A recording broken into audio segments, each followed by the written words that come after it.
Great to see you. Great show. Welcome to Hannity, and we're brought live from Washington, D.C. tonight. And tonight, the United States of America is at a crossroads. And in 42 days, we, the people, decide which path this country is going to take. Now, the Supreme Court showdown surrounding Judge Kavanaugh perfectly encapsulates the stark divide between our two political parties. You have, on the one hand, Republicans. They've been advocating for a fair, serious confirmation proceeding with due process and something called the presumption of innocence. And on the other hand, you have Democrats who are leading by mob rule, demanding that Judge Kavanaugh prove his innocence, attempting, of course, to tar and feather the judge in the court of public opinion, and using cheap identity politics to shout down anybody that disagrees with them. Dangerous times. And coming up, we're going to show you the latest shameful tactics from the left, including yet another example of a conservative getting chased out of a restaurant, this time with his wife, by a left-wing mob. Senator Ted Cruz, we've got the tape. Plus, we'll have more on the Democrats' blatant double standard surrounding sexual misconduct allegations. For them, too many of them, it's politics. And we'll have all the best moments from the president's speech, a very powerful moment for the United States at the United Nations, where he put America first on the world stage. And finally, the years of apologizing for America, they are done, they are over. All right, buckle up. Time for our breaking news DC Swamp opening monologue. It's this simple. It's a battle between those who value the core principles of this country and those who only value cheap political victories. Now, from day one, Republicans have treated the confirmation process of Judge Kavanaugh with the seriousness it deserves. Democrats, they have not. They created chaos at Judge Kavanaugh's hearings, interrupting, as you saw, dozens of times. There were constant outbursts from left-wing protesters, disrupting the proceedings, and much more.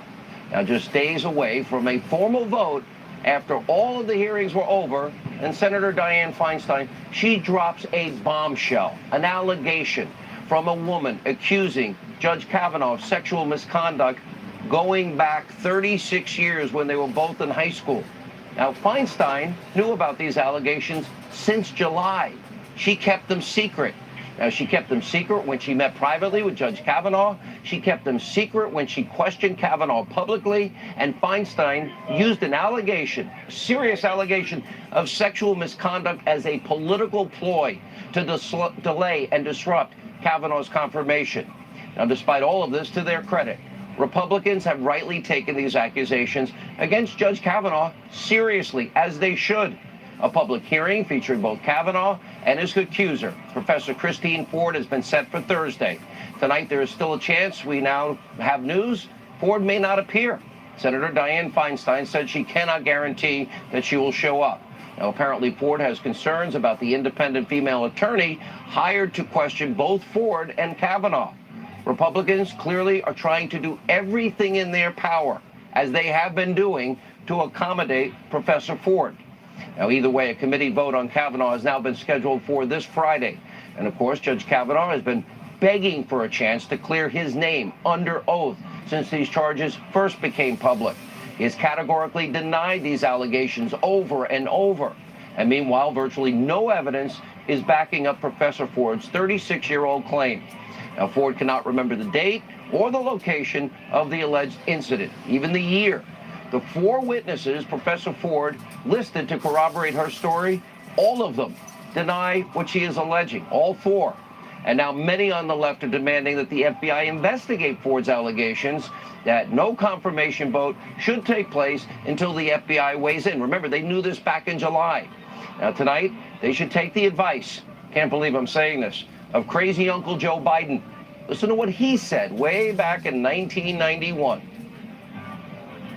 The next person that refers to an FBI report as being worth anything obviously doesn't understand anything.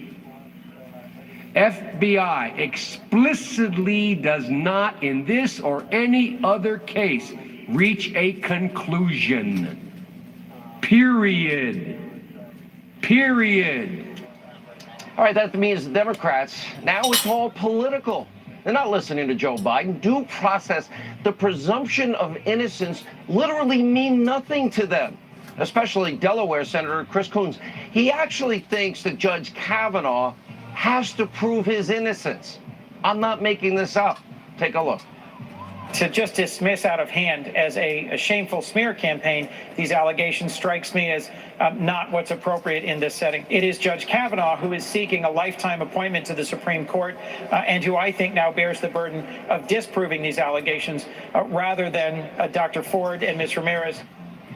That's sad. Really? Now, Senator, remember this the next time you talk about Keith Ellison. Yeah, the #2 guy at the DNC. And Senator Chris Coons, he's not alone. Democrats want a cheap political victory at all costs, even if that means throwing inalienable rights right out the window. Smearing, slander, besmirchment, right out the window. They don't care. Watch this. The Senate shouldn't simply rely on hearing two conflicting accounts and decide, well, we're okay with not knowing, we're okay with the fact that we might be putting someone who committed attempted rape on the Supreme Court of the United States. I believe her.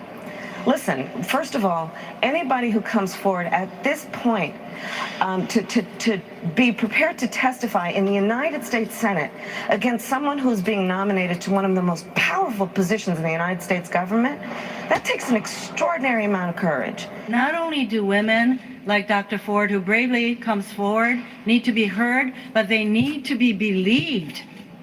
They need to be believed. I just want to say to the men of this country, just shut up and step up. Do the right thing.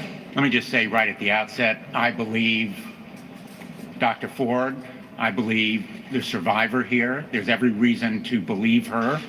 She has come forward courageously and bravely. I believe her. I stand with her. And do you hope I don't she shows up on Monday? Do you hope that she testifies? I don't think she should be bullied into this scenario where it's a he said, she said. It's a sham hearing. And I don't think she should participate in it. That I believe Professor Ford. I think she's credible. And I think when the investigation is finished and when she testifies and Judge Kavanaugh testifies, I think a majority of senators will find her credible. Men shut up? Oh, I believe means no due process, no presumption of innocence. Judge Kavanaugh is also facing an additional allegation, totally uncorroborated claim from a woman. Her name is Miss Deborah Ramirez. And she told the New Yorker that in the 1980s, again, 34 years ago, Kavanaugh exposed himself when he was a freshman at a drunken college party at a dorm room at Yale. And get this, Ramirez herself, she's not even totally sure if Kavanaugh was the perpetrator. If you read the New Yorker column, she became, quote, quickly inebriated at the party. She told the New Yorker she was, quote, foggy and slurring her words. She even acknowledged that she has significant memory gaps from that evening. And the New York Times was not able to corroborate her story with anybody, and even said she called people that went to Yale asking them if they remembered the incident because she didn't know if it was Kavanaugh. And those who Ramirez listed as witnesses in that case to the incident are all flatly denying her charges. Quote, we can say with confidence that if the incident Debbie alleges ever occurred, we would have seen or heard about it, and we did not. The behavior that she describes would be completely out of character for Brett. In addition, some of us knew Debbie long after Yale. She never described this incident until Brett's Supreme Court nomination was pending. Also, the New Yorker interviewed Ramirez's best friend at the time of the incident, and she also is denying any knowledge of the claims. Quote, this is a woman I was best friends with. We shared intimate details of our lives, and I was never told this story by her or by anybody else. It never came up. I didn't see it. I never heard of it happening. Now, the New York Times, they couldn't corroborate the story in any way. They refused to publish the claims as part of their official reporting, and they said they spent all last week interviewing dozens of people. They couldn't find one person that could corroborate it. Now, needless to say, Chairman Grassley will not be calling Ms. Ramirez to testify. Still, despite the lack of evidence, the left, of course, rushing to judgment as they have in so many prior occasions, smearing Judge Kavanaugh, not even wanting to hear his side of it, and rushing to judgment and saying, well, I believe one person. This is dangerous for anybody in society. We should all believe. It should not be political. It's not Republican, not Democrat, not conservative, not liberal. We should believe in the presumption of innocence, but many don't. Watch this.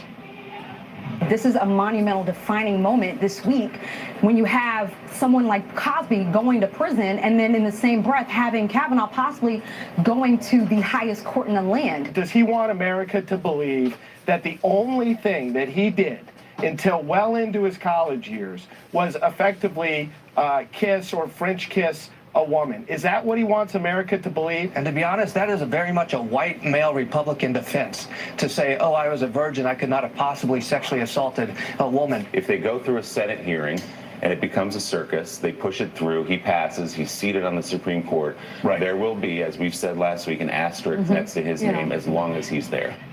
So we have Nancy Pelosi, we have Congresswoman Maxine Waters, and then the new face of the Democratic Party, Michael Avenatti, all going on TV and actually threatening to expose now a gang rape scandal about Judge Kavanaugh. He's the lead guest on fake news CNN and MSNBC Conspiracy TV. They love their Avenatti. So just to recap, we have heard from Democrats rushing to judgment. We've heard from many in the mainstream media rushing to judgment. We've even heard from future Democratic presidential candidate Michael Avenatti, yeah, again, the new face of the Democratic Party, along with others. And now, like sheep following the herd, the left's angry mob is joining the Stop Kavanaugh movement. Last night, far-left activists, well, they ran into Senator Ted Cruz and his wife, who were just going out to a restaurant right here in the swamp in Washington, D.C., while mindlessly chanting, "We believe survivors." Watch this. We believe survivors. Bingo is way harder than you do. We believe survivors. We believe survivors. God bless you. We believe survivors. God bless you. Excuse me. Let my wife through. We believe survivors. For God, we believe survivors. We believe survivors. We believe survivors. We believe survivors. We believe survivors. We believe survivors. Texas racist anti-gay. We believe survivors. We believe survivors. We believe survivors.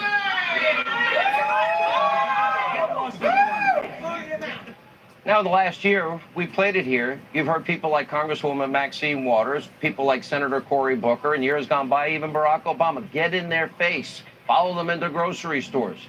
What you're seeing and witnessing here is a key part of what is the Democratic playbook.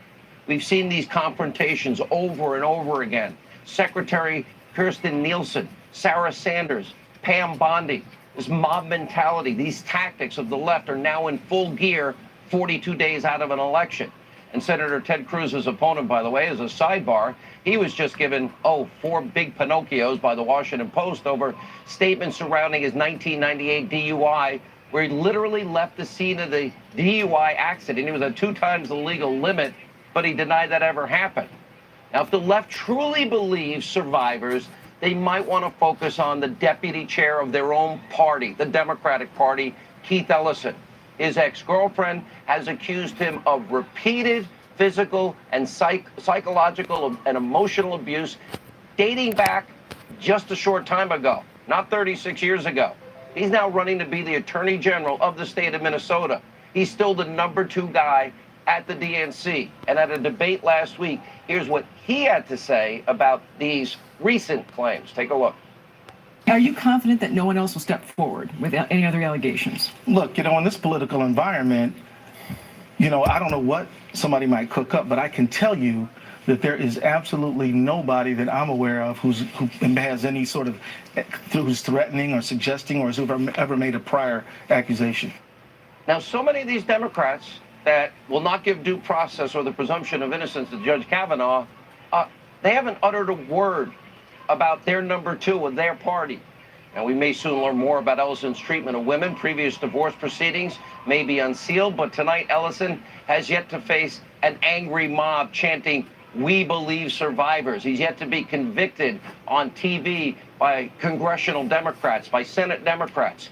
Neither has a California Democratic congressional candidate. He's accused of demanding sex in exchange for campaign funds. He's not being criticized either. Neither is former President Bill Clinton. He's been accused of so many counts of sexual misconduct, including by Juanita Broderick, rape. And here's what she had to say earlier today on my radio program. Take a listen. Not one of them, even after Henry Hyde said, please just read this account and this deposition from this Arkansas woman. And he said, just read it. We're not going to bring her into the impeachment hearing, but just read what she has to say. None would read it. Not one Democrat. And what? We're going to have so much more on this double standard all throughout the show. By the way, and it's sad the rest of the media won't report on this. We're going to be in Washington, D.C. today, tomorrow, and of course Thursday for the upcoming hearing. If it happens, if Professor Ford decides to tell her story, we will listen. So while all of this is going on right here in D.C., well, the president, well, he's in New York at the time, and literally pushing his America First agenda, moving forward with historic success. And today at the UN, he stood up solidly for America first in front of the world stage. And I think one of his best speeches to date. Take a listen. In less than 2 years, my administration has accomplished more than almost any administration in the history of our country. America's so true.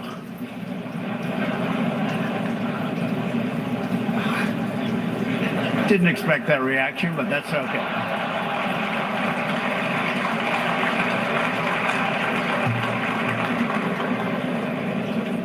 America's economy is booming like never before. Since my election, we've added $10 trillion in wealth. The stock market is at an all-time high in history, and jobless claims are at a 50-year low. That's great success for the forgotten men and women that came out to vote in 2016. Are you going to go out and vote and keep the Republicans in Congress so the agenda, the success can continue? Now, so some of the world leaders were laughing at America's success. Guess what? It's not a joke. We do have record low unemployment in 14 states. Record low unemployment, African Americans, Hispanic Americans, Asian Americans, 65-year low for women in the workforce in America. Youth unemployment, 55-year low. 4 million fewer people on food stamps. 4 million more Americans working, breaking records in the stock market. Consumer confidence hitting an 18-year high. And now a blue wave? Well, guess what tonight? It may not be so certain as the media has been peddling to everybody. Look at this Gallup poll. Republican favorability out today has now hit a 7-year high. Now compare that to Obama's track record. Americans literally spent more on taxes in the years 2013 to 2016 than they did on food and clothing. And by the way, the Democrats want their crumbs back. There's no secret to the president's success. He doesn't go on apology tours. He puts America first, and it works. Take a look. America will always choose independence and cooperation over global governance, control, and domination. I honor the right of every nation in this room to pursue its own customs, beliefs, and traditions. The United States will not tell you how to live or work or worship. We only ask that you honor our sovereignty in return. We will not allow our workers to be victimized, our companies to be cheated, and our wealth to be plundered and transferred. America will never apologize for protecting its citizens. We will never surrender America's sovereignty to an unelected, unaccountable global bureaucracy. America is governed by Americans. We reject the ideology of globalism, and we embrace the doctrine of patriotism. In 42 days, you get to decide if this agenda continues. The choice could not be clearer for the American people. It's the party of identity politics versus the party of America first. The party of chaos, disruption, versus the party of core principles, values, the Constitution, law and order. The party of big government regulations versus the party of economic growth, less burdensome regulations, lower taxes, energy independence, and yeah, protecting our borders. 42 days, your life is going to continue to improve or progress will stop. The fate is in your hands. The choice in November could not be any more clear. All right, we've got a busy night. We are in Washington, D.C. We're in the swamp. Newt Gingrich, right here on set, reacting to our opening monologue as we continue live from Washington. Sarah, Greg, and the latest on Judge Kavanaugh. A lot to get to tonight. Stay with us.